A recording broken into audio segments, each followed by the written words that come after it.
Hi, good afternoon. You're watching Closing Trades right here on ET Now. And the Monday blues clearly picking up in trade while we've managed to cover some amount of lost ground. Haven't seen a material move beyond that. And that also seems to be faltering somewhat. While Shriram Finance, of course, is held out very smartly after its numbers and it's moved up a solid 6%. You've got a Tata Consumer, M&M, Apollo Hospitals and SBI as well, which are looking up. But a large chunk of the market, which is also not. It's turning out to be a sell on news after Maruti delivered its monthly sales data, even though it's managed to beat expectations. But Maruti is down about almost 4%. There's L&T, there's BEL, the technology pack, that's also been in the red. Having said that, some of the private banking names, and Axis, ICICI Bank, HDFC Bank, they seem to be making an attempt right now to claw back. You've also got Tata Motors passenger vehicles holding up about 0.5%. And mind you, most of these names started off in the red, and the perk up is only coming in the last lap of today's trading session. SBI Life, Interglobe Aviation, Eternal up 1.5%, even though on Thursday and Friday this was quite battered down last week. And Bharti goes in absolutely flat into its numbers. But let's welcome on board Kunal and find out what he's making of the market move right now. Kunal, continues to be consolidation, but good to see at least the large caps are making an attempt. Private banks, for instance, they've managed to hold okay. Yeah, so there's a pinch of a recovery over there in the private sector banking names. Few of the other large cap names, sectors like the names, the likes of Reliance Industries making a comeback. Slight recovery which is there on intraday basis with respect to the capital market stocks, the likes of BSE, etc., which have done reasonably well. So the markets are getting a little bit more, opened up in terms of the sectors and the new set of stocks in terms of momentum. Good to see that the premium for the index is still holding on to that 140-45 mark. My anticipation was that maybe we might see some bit of reduction on the Nifty premiums, today because of the way the markets could probably anticipate some bit of consolidation over here.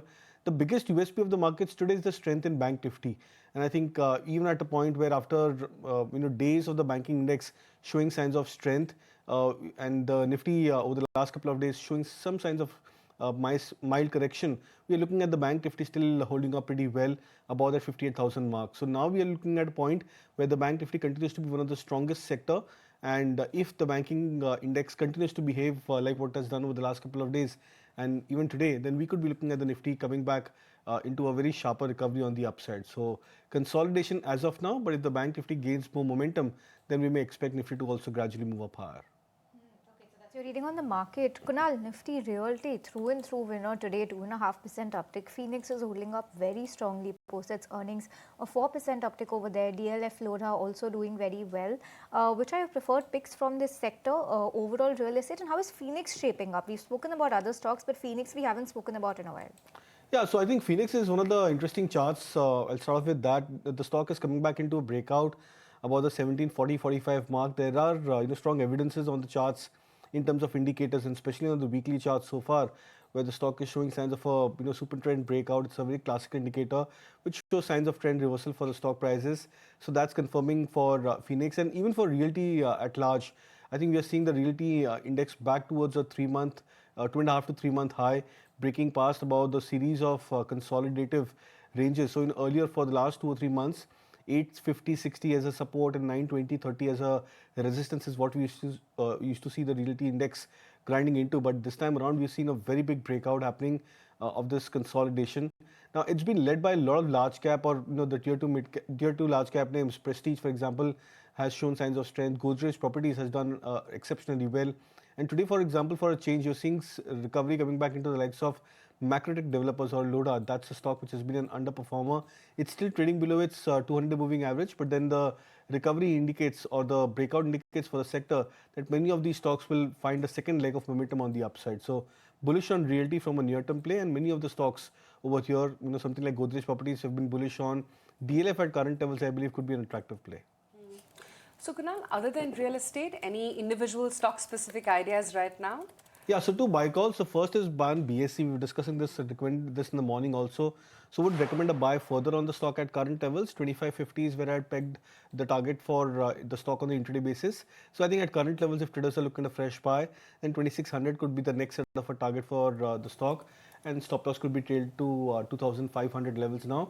And the second would be a buy on DLF. As I mentioned, that this could be an interesting name The stock is confirming a flag pattern breakout, and potentially the stock would also confirm an inverted head and shoulder breakout on the daily chart. So 820 is where I would place the targets for DLF and stop us at 760. Okay, so that's the take coming in on Kunal's picks. Let's shift focus and talk about a Nifty earning today. Tata Consumer, the numbers are out and very solid performance has been lesser than what the street was estimating. So good show over there. Revenue is up about 18%, net profit, EBITDA, both up 11 and 7.5% each. So looking very healthy. What really stands out for the street and for the stock today as well is that the underlying volume growth for the overall India business has come in at 14% when the street estimate was just 6. Very healthy volume number coming in and out. It has outperformed by far any of its FMCG peers, Nifty or non-Nifty. Nobody has recorded this kind of volume growth. Salt has continued to do well. So is the case with tea. Growth businesses are up 27%. Volumes are looking healthy.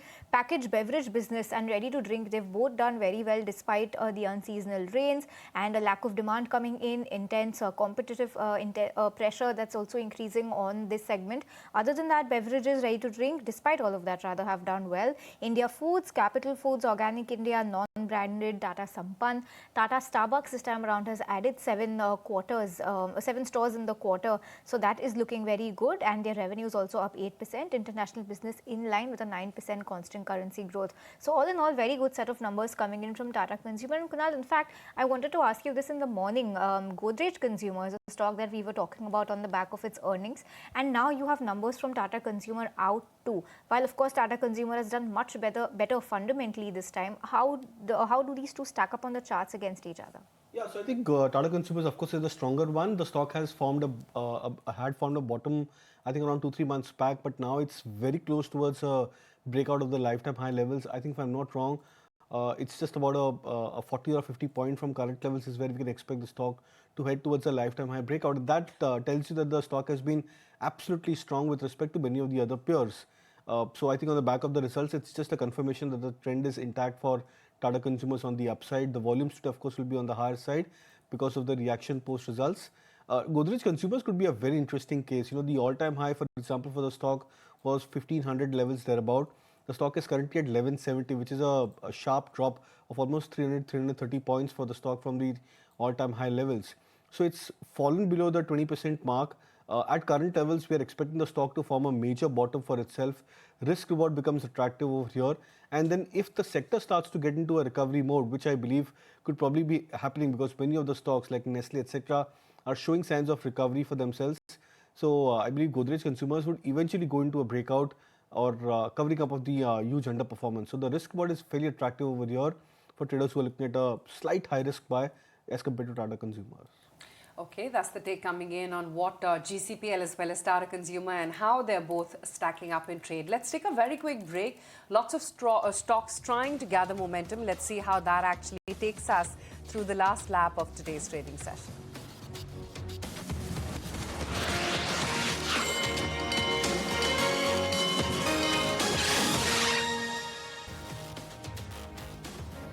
Back with closing trades, in October, auto sales have been in top gear. Select stocks are also doing very well. The latest monthly sales data show that most companies have reported higher than expected sales amid GST rate rationalization and festive demand. My colleague Shrishti is here with a roundup of the auto sales numbers. Shrishti.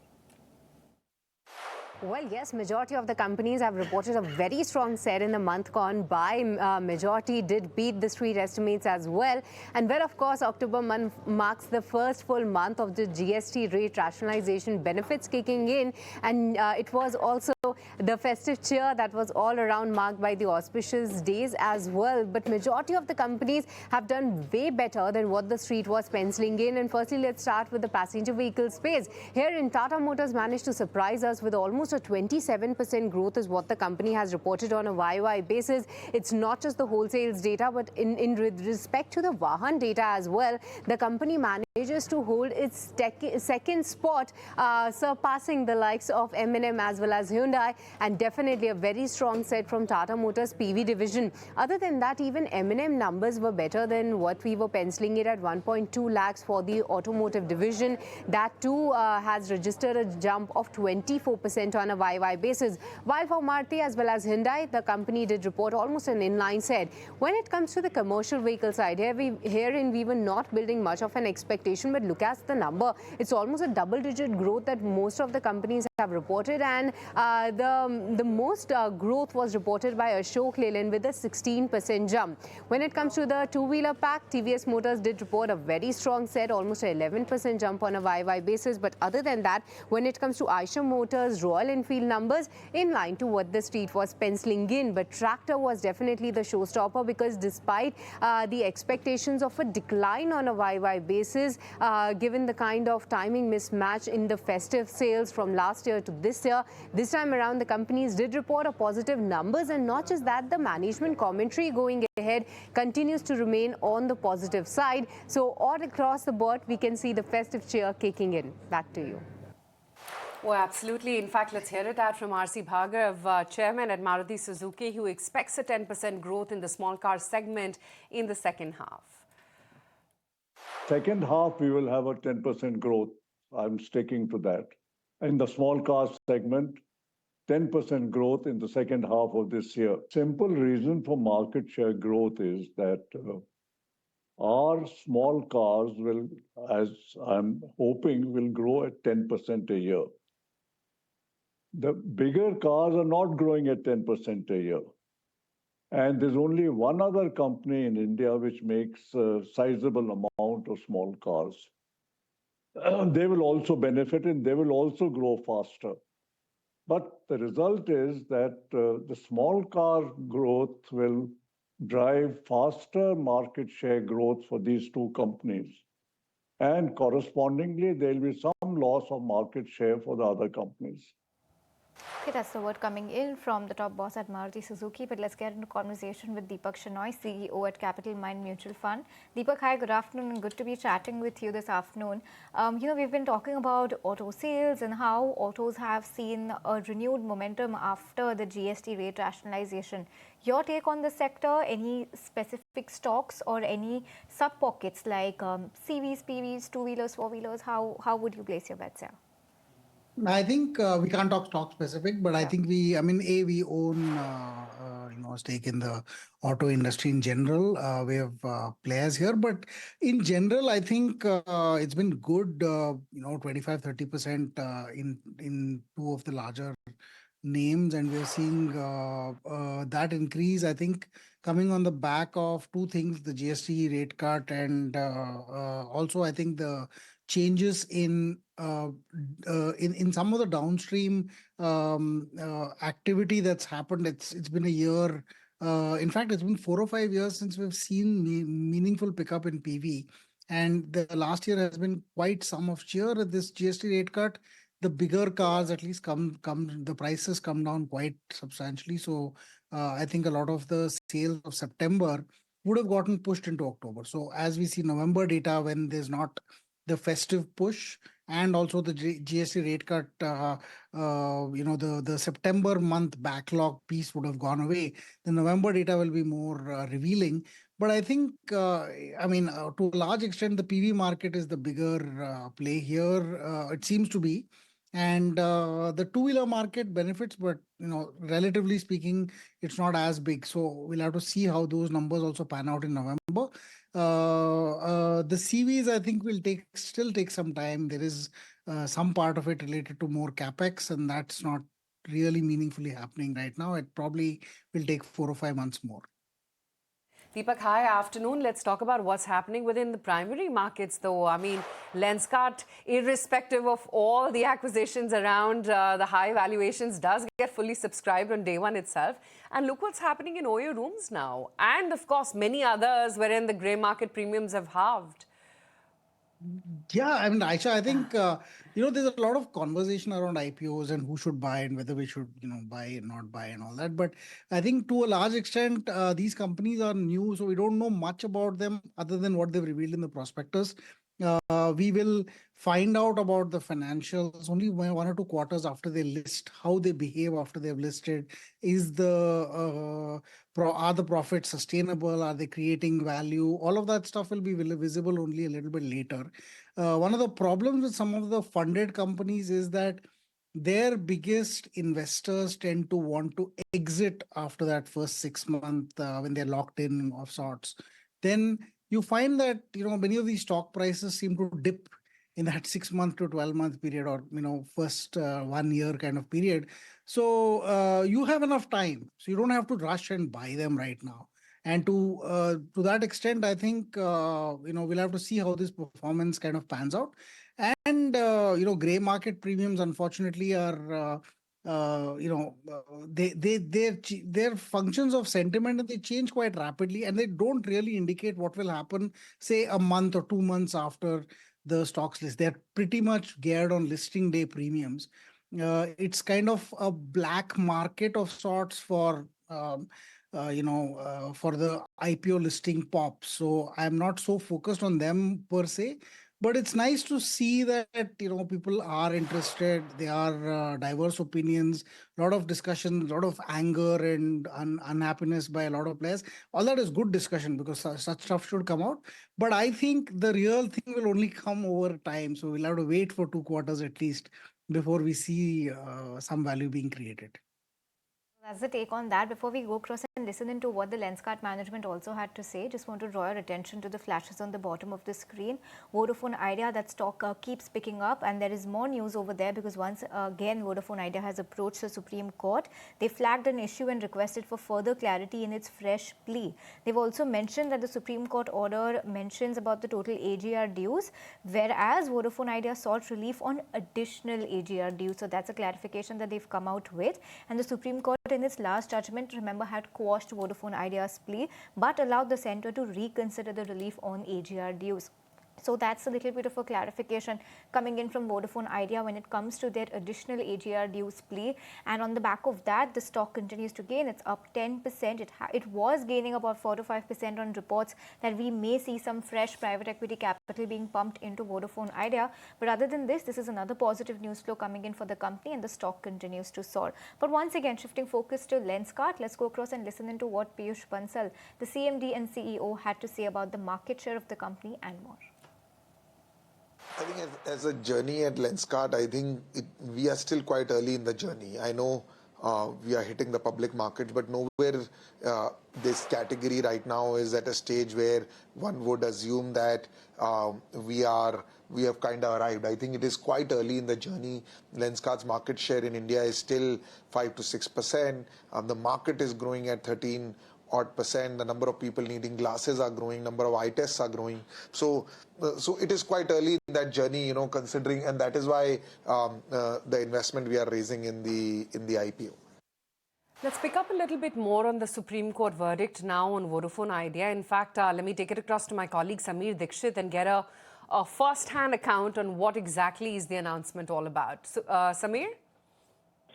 So basically, the telecom player Vodafone Idea once again approached the Supreme Court and raised the issue that in particular paragraph there is a lack of clarity, because of which the government or the telecom company might face certain challenges. Based on which now the Supreme Court has allowed to make that sort of correction in the particular paragraph, and this has given kind of a relief to the telecom company. Now the government can take a call on both the aspect, on the additional AGR dues as well as on the overall AGR. The entire reassessment can be done by the government. Initially, there was a bit of confusion that whether the Supreme Court judgment pertains only to the additional AGR dues, which is amounting roughly close to rupees 9,500 crore, or it is for the entire AGR dues.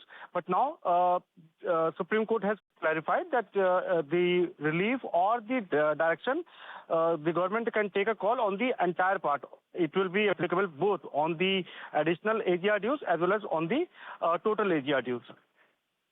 Thanks for taking us through those details. So yes, a fresh appeal from Vodafone Idea, and the Supreme Court has allowed that. It's a positive news flow for the stock, and that stock continues to soar. But on that note, we'll slip into a very short break and talk more about the markets on the other side.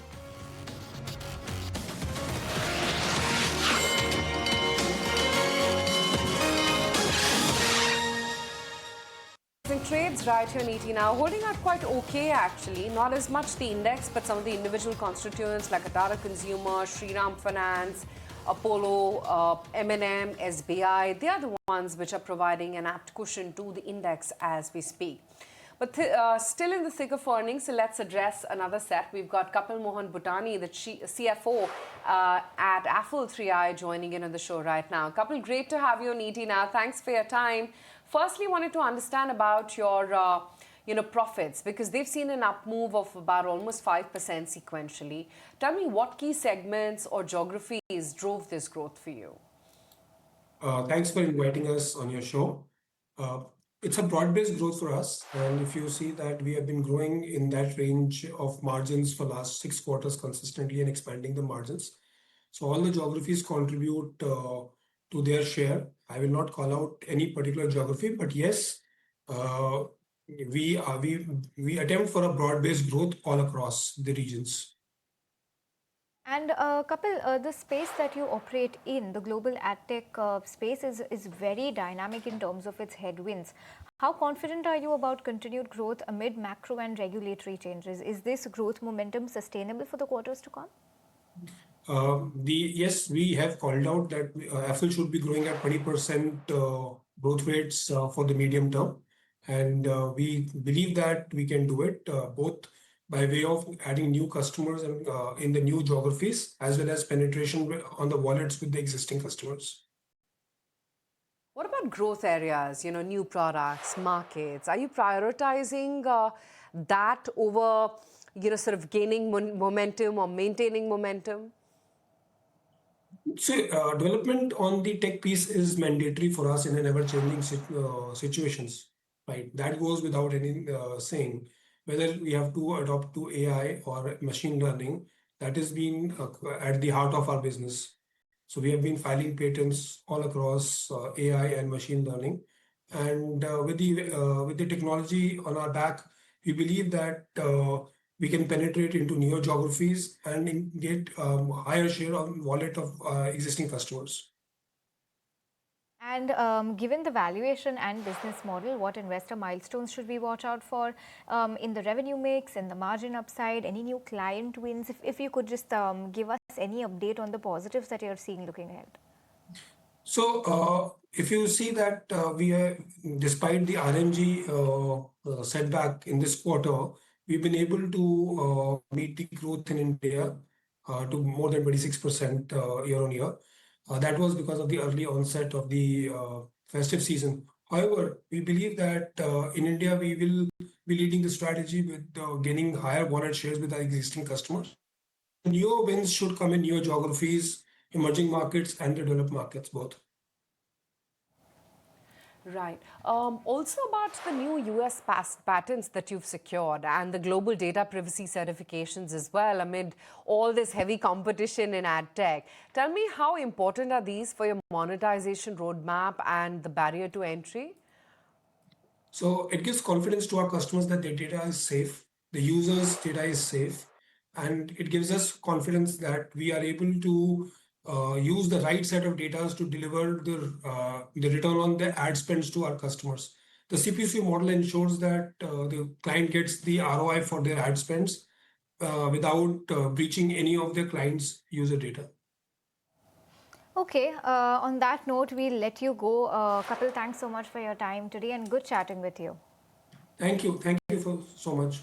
Okay, well, let's refocus once again, talk about Vodafone Idea, high flyer today on the back of that news flow that we've seen coming in, the Supreme Court verdict. We have Mr. Sriram Subramanian, founder and MD at InGovern, and along with him, we have Sanjay Hegde, senior advocate at Supreme Court, joining us on the show. Let's get a deeper sense of what this Supreme Court verdict means. And Mr. Subramanian, we'll start with you. Your first take on this verdict coming in from the Supreme Court now that this adjustment has been allowed for in terms of verbiage. What could this mean for Vodafone Idea?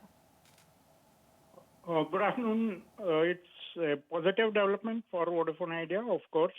At least Supreme Court has clarified this, that it includes AGR dues as well as the penalties. So to that extent, it is the whole encompass, and it has allowed the center to reconsider the relief. And so from that perspective, it's a huge positive. Of course, the final agreement with the center needs to be seen with the government, but at least for now, Supreme Court is not pressing that the AGR dues needs to be paid. Right. Sanjay, if I could come to you, just wanted to understand what exactly is Vodafone Idea challenging now? Because it seems that, they've completely outright denied that what they were seeking clarity to begin with was actually on just the AGR dues and not the overall payment. Supreme Court earlier order was based on Vodafone's petition itself. And sometimes there are things like you do not contemplate all situations while drafting.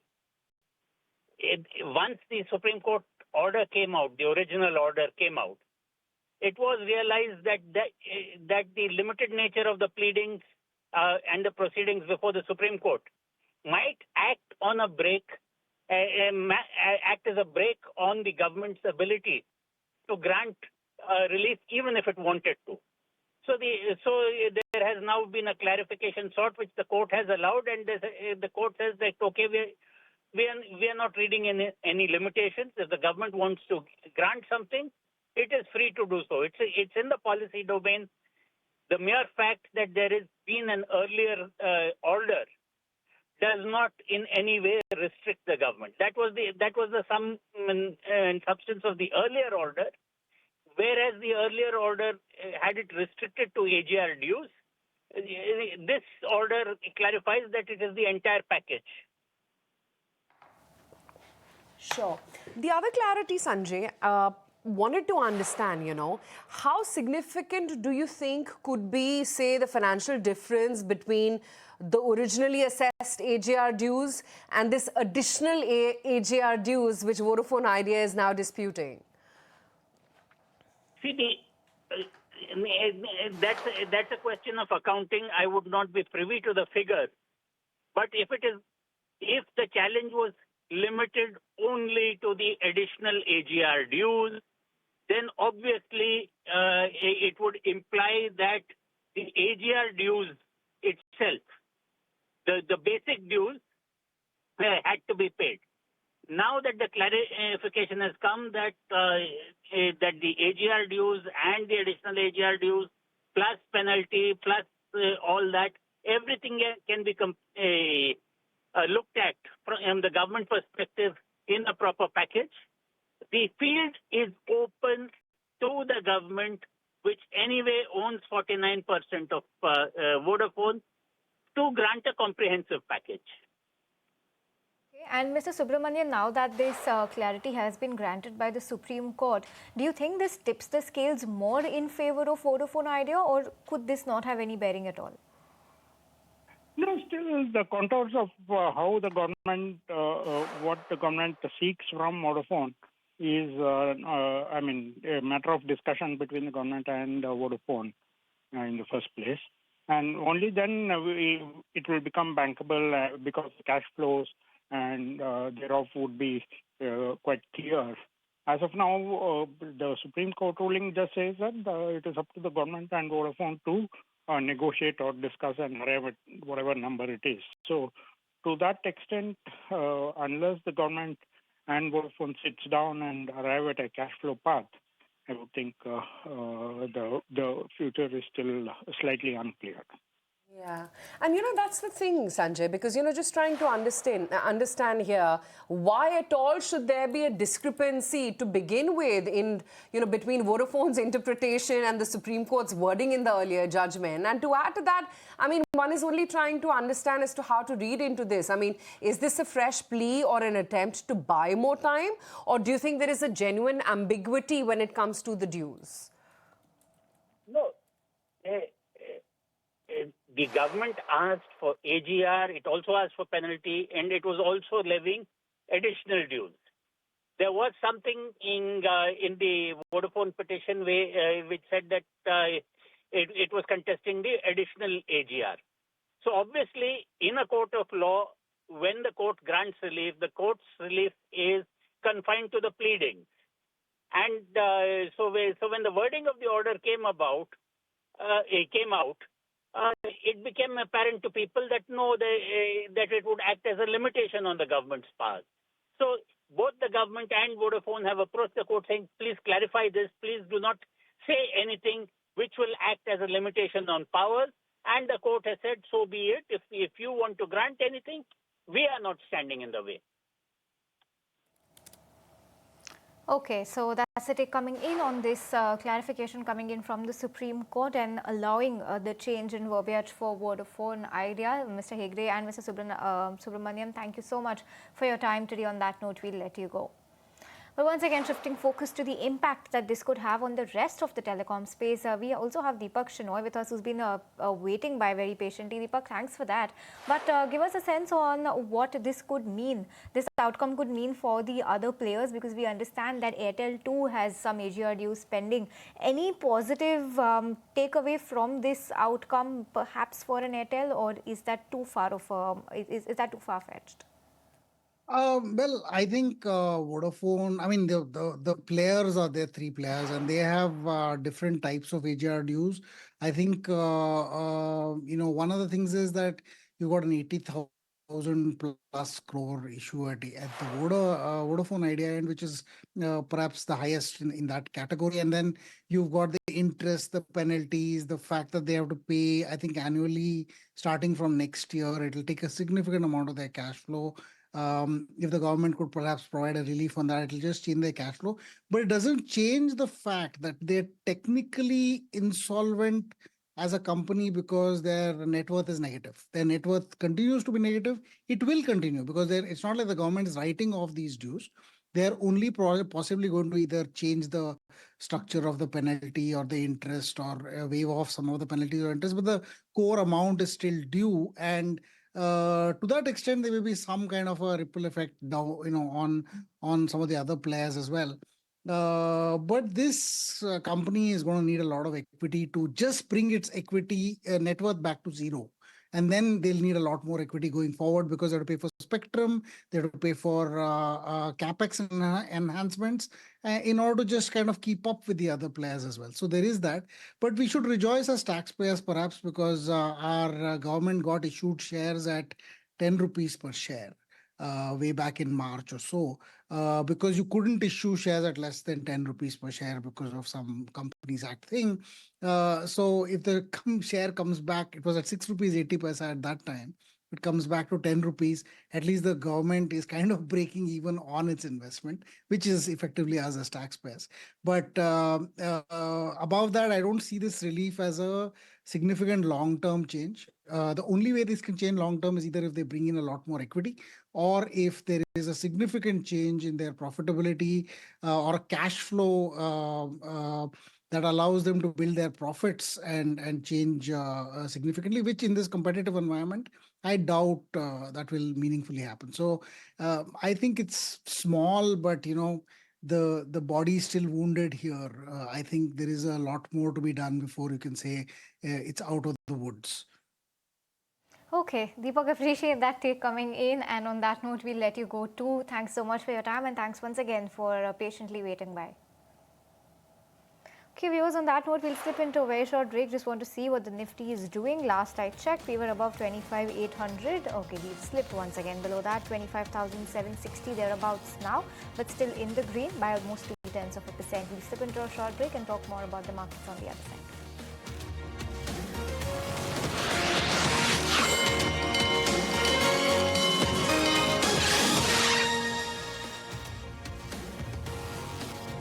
Back with closing trades and taking a look at the market. About 40 minutes or so left of today's trade, and we have been flipping between the red and the green right now. Also, we are not doing all that much. A 0.1% uptick coming in on Nifty. India VIX at one point of the day had spiked up more than 5%. It spiked up now 4.2%, so slight cool off over there. But Nifty Bank continues to go from strength to strength. A 0.6% uptick coming in on Nifty Bank, and now above that 58,100 mark too.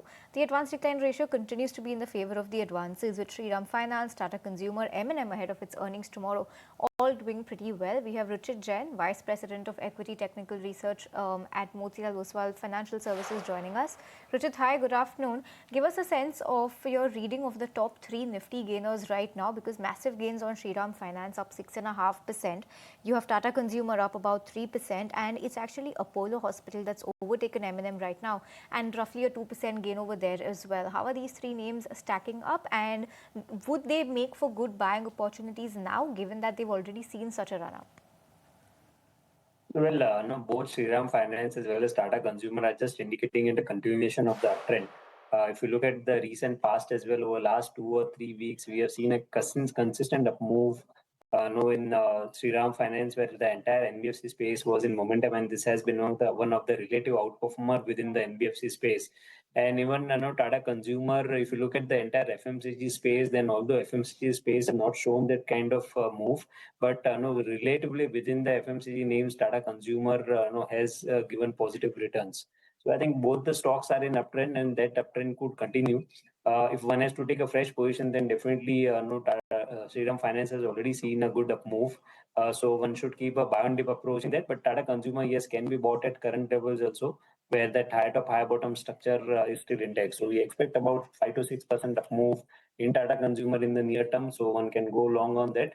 Apollo Hospitals, still hovering around its 50 DMA support. So I think today, although it's up, but the follow-up move in next 1 or 2 trading sessions would be very important to see.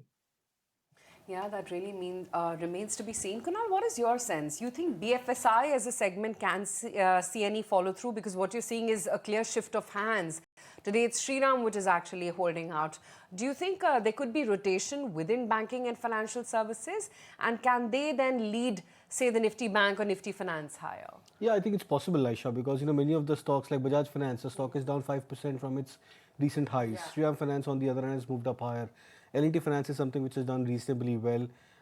Chola Finance, I think the stock has gone to a bit of a range. So it's completely scattered across the financial services name or the pocket at current levels. And that's why you're seeing that only very few stocks which have done reasonably well for themselves and which are backed by higher volumes, they are the ones which are carrying the momentum for themselves, and the other ones are either underperforming or just about trying to trade in a sideways trading range. But that, I believe, could be a part and parcel of the stock churn within the sector process for the overall markets. Overall, I believe, yes, the banking stocks and the financial names, they have done reasonably well. The only underperforming pocket within this entire gamut is the private sector banking names, and that too within those private sector banking names, it's the 2 heavyweight stocks, HDFC Bank and ICICI Bank. They are the only underperforming stocks. But yeah, largely I would agree with the point that financial services as an overall basket looks fairly attractive. Okay, on that note, let's take a very quick break. When we come back, we'll continue chatting markets with Kunal and Ruchit.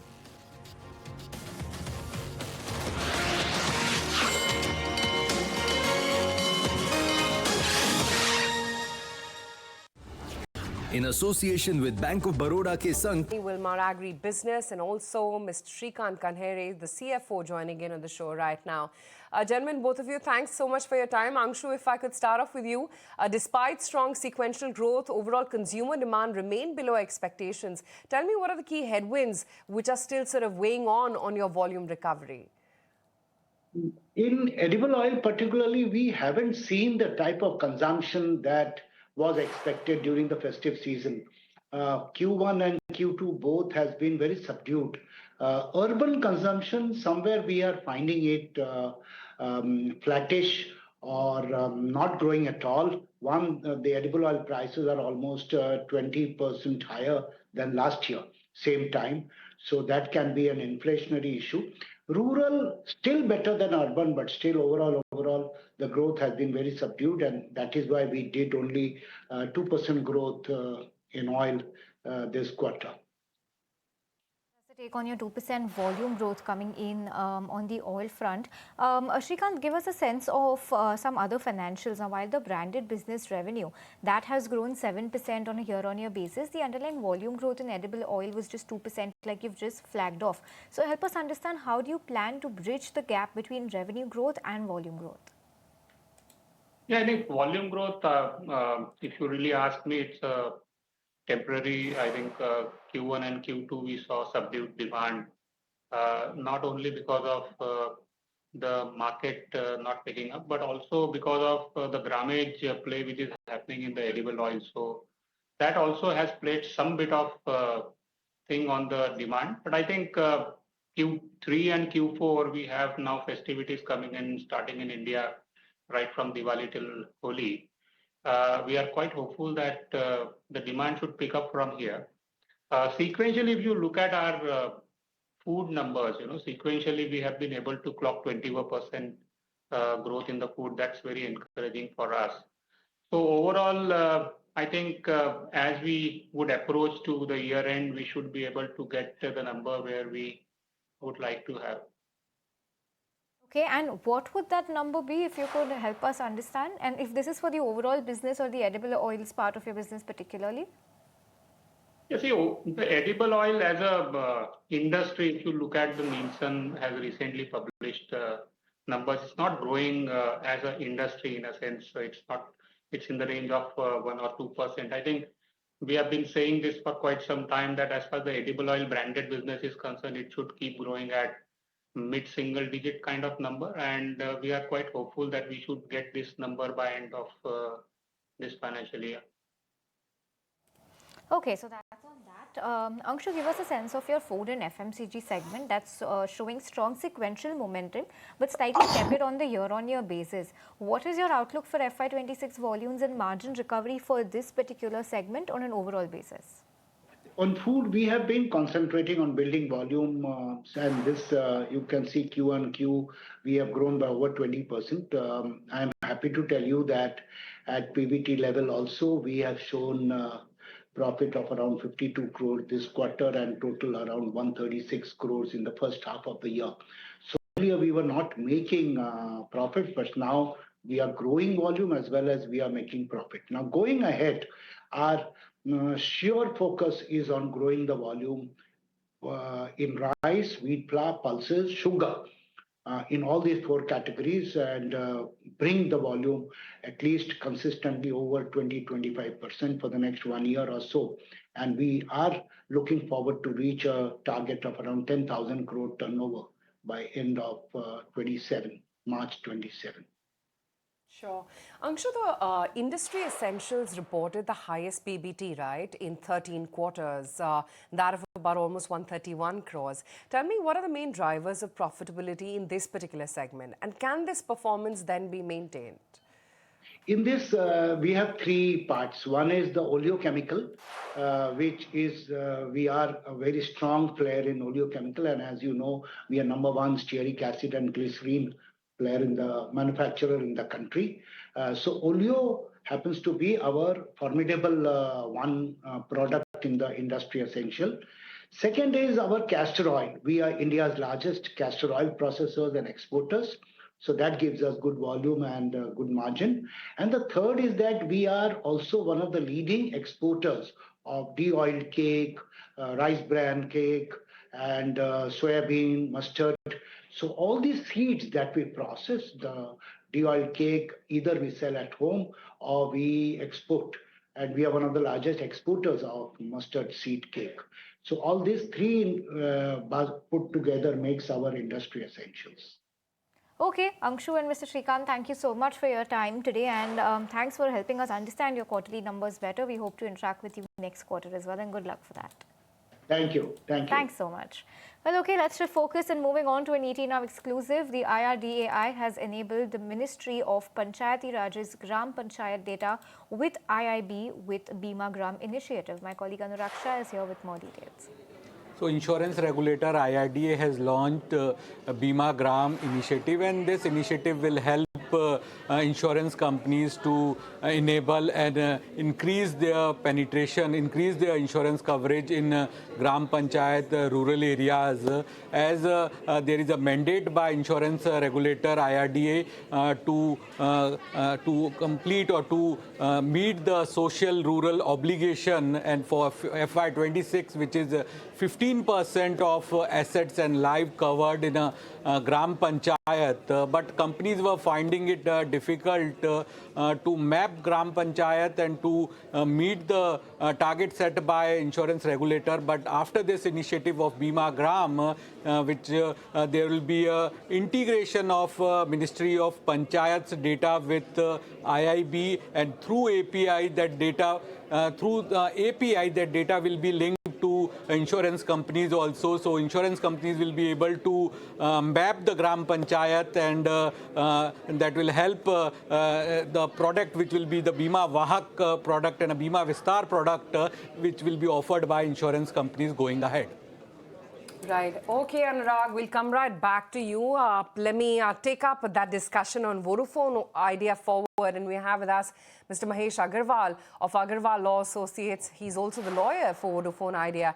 Mr. Agarwal, great to have you today on ET Now. First things first, just wanted some clarity. What exactly is Vodafone Idea challenging now? I mean, is it the total AGR dues or is only the additional demands?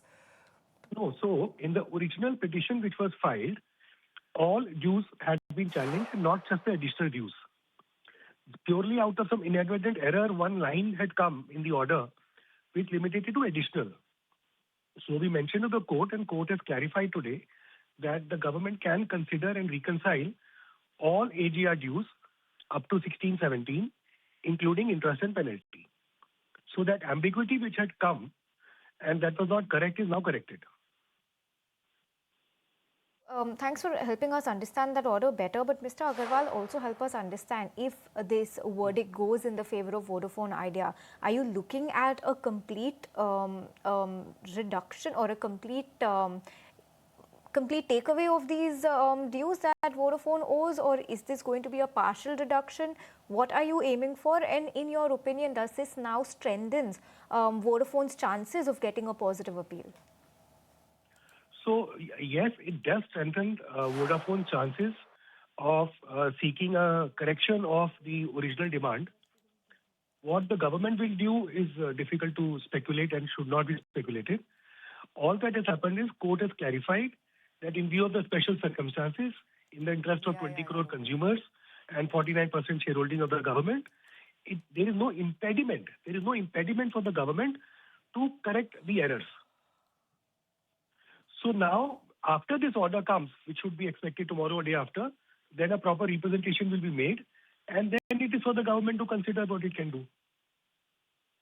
Okay. But Mr. Agarwal, just trying to understand, and thanks for being patient over here. How significant, firstly, are the financial difference between the originally assessed AGR dues and the additional AGR dues which now Vodafone Idea is disputing? So, the original AGR dues as determined by the Supreme Court was 58,000. 58,000 included a principal amount of some 17,000 and interest and penalty on interest and penalty. So, if the correction is allowed or permitted, then the 17,000 needs to be corrected. Once the 17,000 is corrected, we are hoping it is corrected, then all subsequent numbers will go down. So what will be the real impact? It is difficult to determine now. But if it's a proper reconciliation done, then the amount should go down. Okay. But prima facie, I mean, how much would it go down by? Difficult to say. Okay. We have not calculated, or at least I have not done that. Okay. But maybe the other thing is... in the petition. Right. The other thing is, why a discrepancy to begin with between Vodafone Idea's interpretation and what the Supreme Court's wording has been in the earlier judgment? No. So Vodafone had gone to the court for the entire dues. Purely out of inadvertent error, one line had limited the prayer, but in fact the prayer was comprehensive. So court had said that Vodafone has requested only for additional demand. That was not correct. In the original petition itself, there was a request for reconsideration of the entire dues, which was pointed out to the court. It's a simple mistake which needs to be corrected. Okay. So there was no ambiguity from our end, but there was just an error. Okay. So should one read this as a fresh plea of sorts, an attempt to buy more time, or is there genuine ambiguity in the dues calculation? No, there is genuine ambiguity because, for example, some payments that have been made, invoices have been cleared. They have not been accounted for. So genuine errors have crept in the principal amount of 17,000 itself, which needs to be corrected. Mr. So Agarwal, it is like an invoice has yeah. been paid, it has not been accounted for. That has to be corrected. Okay. And Mr. Agarwal, if you could help us understand what could possibly be the worst case outcome for Vodafone Idea if the Supreme Court does not offer further clarity or relief, to what extent could the AGR burden fall on Vodafone, and if you could quantify that? No. So this thing will depend now on the government and Vodafone, how they take it forward. So where as court is concerned, court has done what it had to do. Yeah, Nothing but in you the know, court now. sure, I completely understand that, but I'm sure there is a worst case scenario also you must have sort of, priced in, given Vodafone Idea's very case scenario stretched is balance already there, I mean, sheet. How critical is this legal relief to its survival? But worst case scenario is already there. The demand is staring at our face, which is not a correct demand. So that will stay if nothing happens. And if, because of the Supreme Court order which removes the impediment of the government to reconsider, reconsideration takes place, then the amount would go down. We understand that.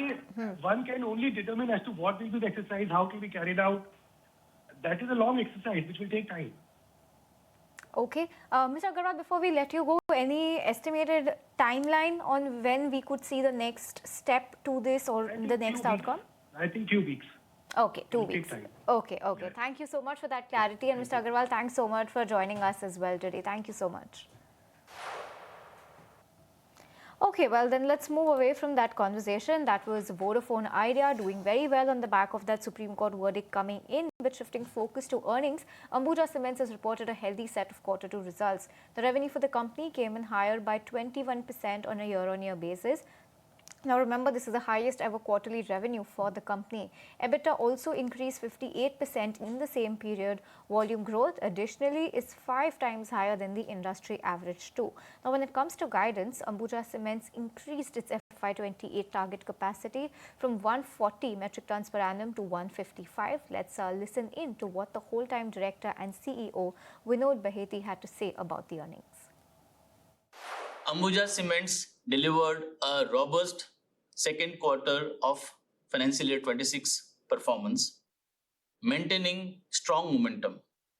This was driven by concerted branding, marketing, and other initiatives, thereby increasing our customers' preference for premium products and a larger vibrancy amongst our dealers and the supply chain partners.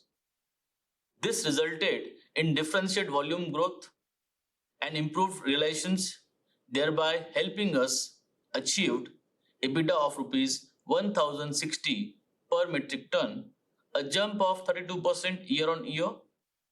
EBITDA margin stood at 19.2%, up 4.5% Y-on-Y. This quarter has been noteworthy for the cement industry. Despite the headwinds from prolonged monsoons, the sector will benefit from the tailwinds of several favorable policy measures, including GST 2.0 reforms. Likewise, this quarter has been instrumental for Adani Cement. Our group synergies and efficiency measures have started yielding results, wherein total cost reduced by 5% Y-on-Y, led by kiln fuel cost at rupees 1.65 per 1000 kilocalorie, which is lowest amongst the peers, and it's likely to reduce further with increasing trend of alternate fuel.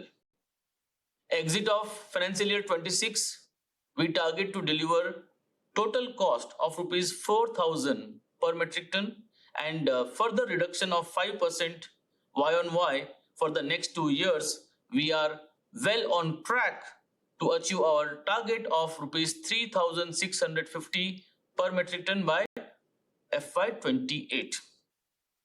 Another important initiative we have launched during this quarter, debottlenecking of our plants and logistics infrastructure. These debottlenecking initiatives across the plants will add 15 million tons of cement capacity at a much lower capex of $48 per metric ton. With this additional 15 million tons, we now revise our target capacity to 155 million tons by FY28, up from the earlier 140 million tons. In addition, logistics debottlenecking will further improve current capacity utilization by 3% over the next 24 months. We are also installing 13 blenders at our plants over the period of next 12 months. This will optimize product mix and increase share of premium cement, thereby improving our realizations. Integration of Penna and Orient Cement has been one of the fastest, with almost entire sales coming under the brands of Ambuja and ACC. This has been well received by customers, supply chain partners. This has also resulted into sharp improvements in the profitability of these companies. We continue to remain debt-free and our ratings remain highest at CRISIL AAA, stable and A1 plus ratings. Cement demand for the industry in Q2 was moderate at around 4% Y-on-Y, with GST reduction from 28 to 18% and improved economic sentiments, higher investments from both public and private sectors. The demand is expected to see uptick, and we reaffirm our annual growth estimate of 7 to 8%. Okay, that's that on Ambuja Cements, but we're awaiting Bharti Airtel's quarterly numbers as well. Let me take it across to Mansi Dave, my colleague, and find out what the ET Now poll is penciling in for Bharti's quarterly performance. Telecom major Bharti Airtel will come up with its quarterly numbers, and we expect the revenue figure to see an uptick on a quarter-on-quarter basis to 2.9%. The profit figure might see an upsurge of around 13% from 5,948 crore to 6,739 crore. Taking a deep dive into the numbers, growth is expected to see an uptick on the sequential basis, while the India business service would grow 1.2% on a quarter-on-quarter basis, driven by subscriber addition, while the average revenue per user growth would remain moderate is what we expect. Stable expectations on the margins front is expected. Around a 56% of margin is what is expected to be posted by the company. Could also see a healthy growth in the profit. Now that is something which we are taking into consideration. A good improvement, a growth in the profit on a quarter-on-quarter basis is what is expected. Mobile wireless segment is expected to witness a steady growth during the quarter, and good performance from Airtel Africa after the tariff hike in the last quarter is something which we will watch out for. Key monitorables, while the numbers will come out, will be the capex outlay going forward, the progress of 5G implementation, commentary on mobile tariff hikes and market behavior, as well as India versus Africa performance. On the whole, we expect good set of numbers, and the margins might stay stable at 56%. Right, okay, that's that on Bharti and what to anticipate and expect from Bharti's performance. But just looking at what the market construct is, where it has been like, largely just consolidated and just ambled around a very, very tight range for us. But Kunal, what's the likelihood that we could see a repeat of Thursday, Friday? And Thursday, Friday, I mean, not that it was completely off from the charts, but the fact that we did drift down. Today, of course, is one of those days which is like a, pre-Diwali kind of session where you're in a very, very narrow band. Yeah, I don't expect Thursday, Friday to be repeated for the index because that will require many of the stocks and sectors to show sign of incremental weakness. At least on the charts, we're not seeing any kind of a major weakness on either of the patterns, whether it's individual stocks, whether there is a very sharp crack on few of the stocks, or even on the sector front. So I think except for the private sector banking names, which has been weak over the last 2-3 weeks also, I think there's hardly any major sector which is showing signs of a major underperformance. So I think in that context, we may just about expect the index to go into a drag or just about a consolidative phase. And what we are also seeing is that now that the election event is just about around the corner, the VIX is likely to go into a rising mode. So I think from maybe last week around 10.5 to 11 odd mark, we are seeing the VIX back to 12.5, 12.6 levels. I believe eventually we may probably come back towards 13.5 mark. So maybe this correction on the index is more to do with the recalibration. The index, the markets are anticipating with respect to the event and the recalibration on VIX. That could be the only other trigger which I think one could anticipate on. So I think on the back of all of these data points, I would expect the markets to just about go into a drag. But yeah, I think 25,500 is a very important support for the Nifty in the near term. And in case if we just about head closer to that kind of a support territory, that could actually open up a good play for a contra buy on the index trades. Right, okay, that's that on the Nifty. And what we're currently seeing in trade right now in terms of just the Nifty construct. But Kunal, purely in terms of sectoral moves, while of course the churn is happening within sectors itself, where do you think the leadership and where do you think the weakness persists? So the two strong sectors for the market so far are realty as well as PSU banking names, and it's a big tussle, and I call it relatively strong from the point when the Nifty was at 24,500 mark or thereabouts. I think the end of September. So I think from there on it was a new, completely different texture of the market. So I think from there, realty as well as PSU banking names stand to be the top two gainers or the top two performers on a sector front basis. And then you see other performers like the few of the names from the PSU names, etc. I think these are the ones which have looked fairly attractive. The underperforming sectors, and that clearly is the IT, FMCG to a larger extent, and the media index. I think these are the three indices which are still showing signs of weakness, and hardly any major sign of a sector or a cohesive pattern within those sectors. For example, within the IT pack, you just have maybe Persistent and Coforge, which are the two names which are showing signs of strength. Most of the other stocks, mid-cap IT or even the large-cap IT names, they are underperforming. So that tells you that the market texture is a lot more scattered over here and more bent towards underperforming themes. Same is the case with the FMCG pack. So I think except for Tata Consumers and maybe some pickup of price action today for Godrej Consumers, you hardly have many of these other stocks which are showing any kind of a major recovery or rally. So that's why I would believe that the underperforming sectors, they are just going through a phase of a drag, internal churn which is happening. And I think that's where the sector patterns could probably continue to lie.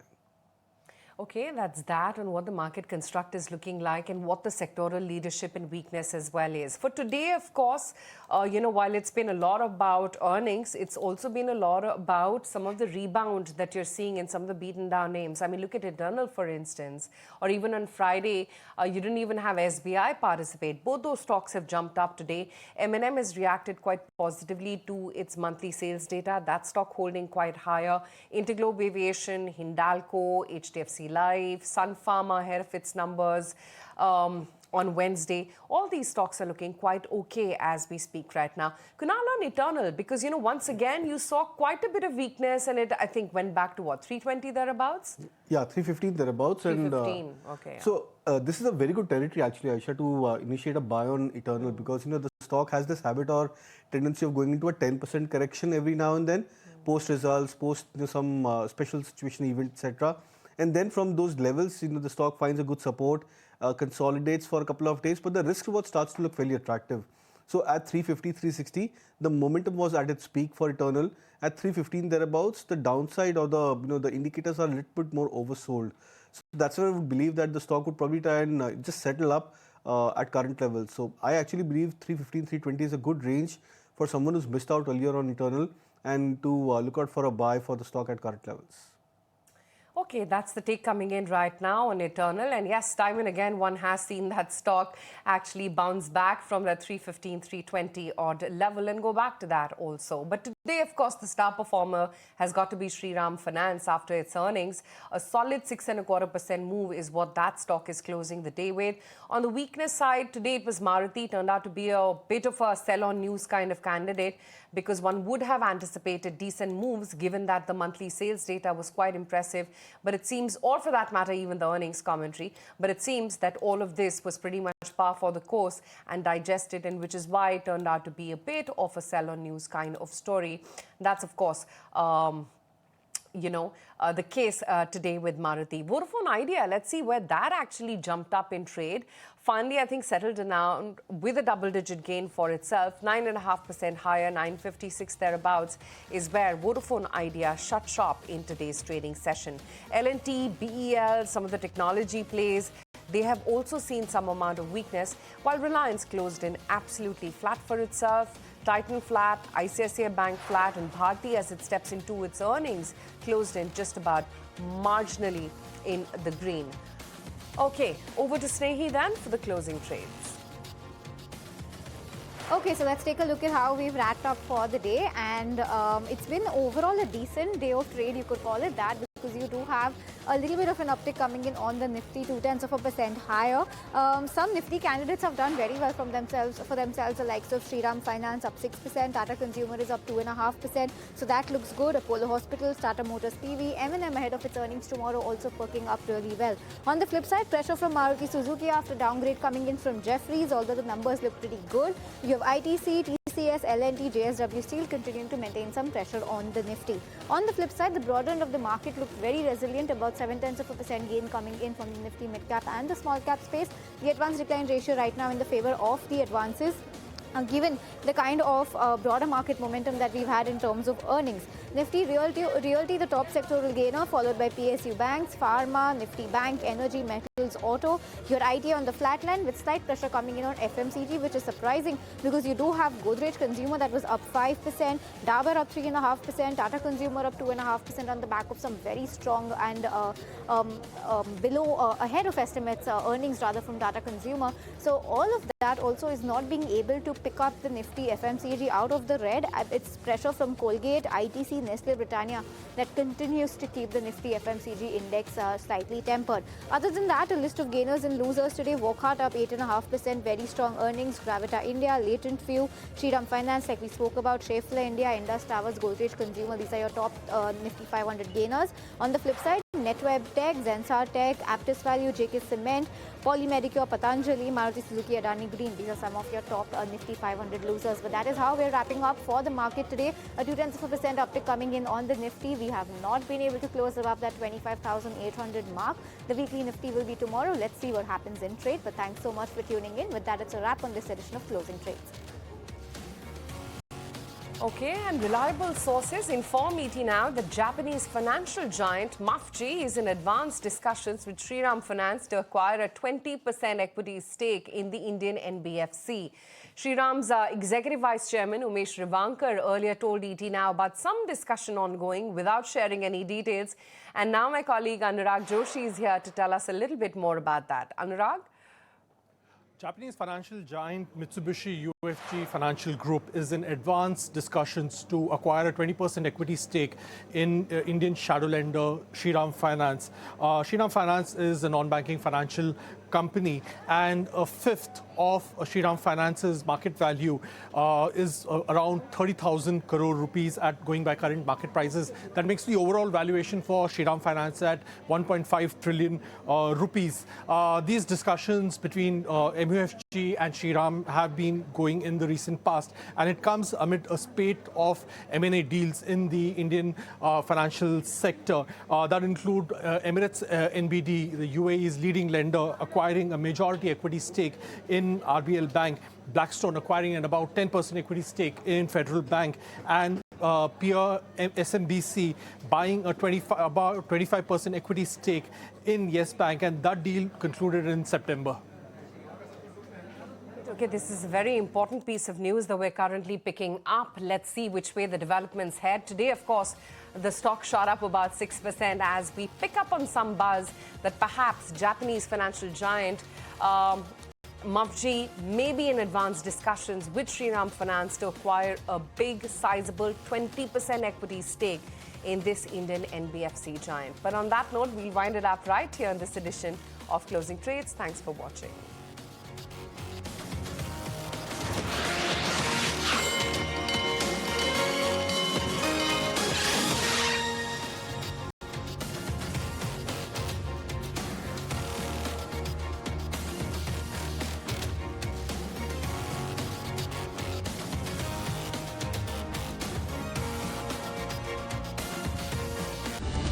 Presented by Canara Bank. Together we can.